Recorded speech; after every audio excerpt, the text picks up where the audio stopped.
So people tend to think happiness as a state of affairs, so that this mindset is expressed in the really typical ending of fairy stories. They lived happily ever after, in which it is implied that happiness is a state, and once you are in that state, well, you can be happy forever. But nothing can be far from the truth. Happiness is actually a process in which you learn and grow, so that actually the endpoint keeps moving. Once you become a certain person, then you cannot be entirely happy by staying in that state alone. You have to move on. You better learn to be a new alternative self. By this continuous process, you can pursue happiness. So this is a very important point. The pursuit of happiness is much more important than a state of happiness. Being in the state of happiness can also be a satisfactory life, but it's probably inferior to a life where you keep growing and you keep pursuing your next stage. And this is the most important part of all. When you say pursuit of happiness, it can be different from person to person. For a person, for one person, it could be studying mathematics or studying elementary particle physics. That could be his or her idea process of happiness. But for other people, obviously, it will be a nightmare to study the mathematics of elementary particle physics. So it can be totally different. Some people might want to listen to a certain part of kind of music, but other people might not find that such a cup of tea. So people have different ideas of what they would like to pursue, and that is all right because the pursuit of happiness can be defined and should be defined for each person. And people are different, so people have different ideas of how to pursue happiness. So it is really prioritized ethics, I think, of the society to allow people to pursue whatever happiness they want, as long as it doesn't interfere with public welfare. So, it was a really great insight that the founding fathers of the United States of America stated that the pursuit of happiness is unalienable right of people, because that is the very foundation of a civil society. In a totalitarian state, the regime might forbid people to think freely, to express their opinions, and that is really bad for the pursuit of happiness because for some people, expressing one's ideas about social political issues constitute a really integral part of the pursuit of happiness. But such a totalitarian regime might well claim that they actually give its people happiness because hey, look, they're happy, they have enough food, they have adequate housing, and the standard of living is increasing with time. These are the things that a totalitarian state government might say. But that is not pursuit of happiness for obvious reasons.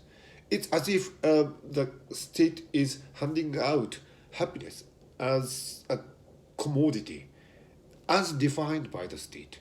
And the state might think that as long as the people are guaranteed a certain level of life, they would be happy. But that goes totally against the human nature.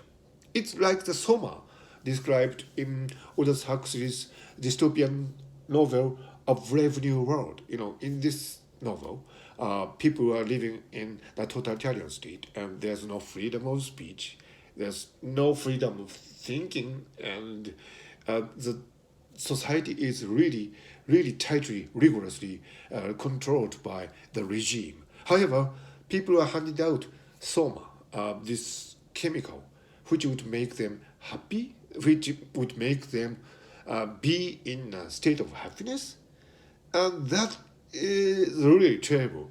But that is something that can happen in a totalitarian state, because the state defines what happiness is, and as perceived by the state, they hand out, provide people with that state of happiness, and that is what is represented by this metaphor soma. And that is totally different from this idea of the pursuit of happiness as defined by an individual, because pursuit of happiness is something that evolves, something that is continuously changing. I have my own hypothesis about what would make me happy today, and I am striving to achieve that. But come tomorrow, I might have a totally different aspect on happiness. I might be a totally different person, or more likely, I would be a slightly different person. And you know, if you accumulate that slight change over time, presto, you would be a totally different person from what you are now. So this continuous process of changing, this continuous process of growing, this travel, this journey in the personality space, so to speak, is what constitutes the pursuit of happiness, and which is the most valuable thing that we have in life. Without this, life's journey is not half as fun. So it is very important to recognize this fact that the pursuit of happiness is different from being in the state of happiness. And it is only when we appreciate the importance of the pursuit of happiness and try to live up to it in our daily lives that we can live this life on earth fully. We live only once. Well, that is at least the conventional hypothesis. And if we live only once, and when we live only once, we should live a full life. And a full life cannot be possible without pursuing happiness as perceived by you as a hypothesis today. And it'll be different, slightly different tomorrow. That is the wonderful aspect of life, because you keep changing. And so does your perception of happiness. Happiness changes with you. You pursue happiness, and happiness pursues you.